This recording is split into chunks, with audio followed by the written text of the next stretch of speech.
Welcome to Jewish Inspirational Stories. We're reading from the book Living Emunah on the Parsha.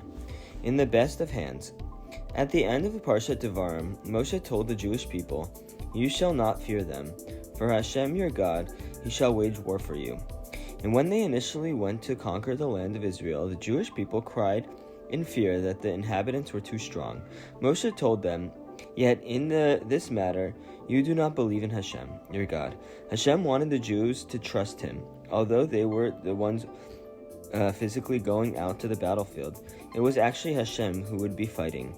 But in this matter, they did not believe in Hashem, and that error in judgment resulted in an additional 40 years of wandering. It is not easy to believe that Hashem is in control, and when we are the ones making the effort. For a soldier to train and fight, yet feel the whole time that he is not accomplishing anything is extremely difficult.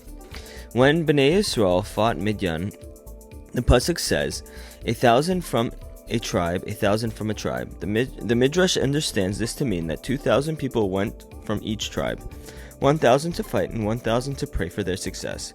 Rav Yecheskel Levenstein, or Yecheskel, asks, why did they need 12,000 people to pray? Didn't Hashem command them to fight? Weren't they doing his will, and therefore their victory would be assured? Furthermore, if they did need to pray for them, then why did those people have to come out to the battlefield? Why couldn't they just stay behind and pray? Rabbi Chassidic Levenstein explains that yes, the Jews were assured that of victory since they were following Hashem's command, but they prevailed.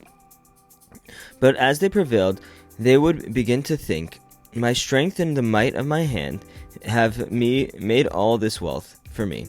To help them overcome that test, they had a tzaddikim on the battlefield with them, praying for their success, and enabling them to realize that it was Hashem who was winning the war for them. Even though the fighters were righteous individuals, they still needed help in this area. It is very difficult to attribute one's success to Hashem when one is putting in the effort of oneself. The Kuzari writes that this is one of the reasons why we recite 100 brachos every day. When a person invests his time and effort into earning a living, it is a simple matter for him to think that his toil and good ideas brought him success. So when he eats of the fruits of his labor, he has to stop and say, "Thank you, Hashem, for giving me this food." And even after all our efforts, we have to remember that everything we have is a gift from Hashem, and this belief needs constant reinforcement. When we take to heart that our physical lives are controlled by Hashem, we will not be as disappointed when we are less successful than we would like, and we will understand that it is from Hashem that this is what He wants now, and He is taking care of us the way He knows best. And Hashem wants us to trust in Him. He wants us to feel at ease that we are always in the best hands.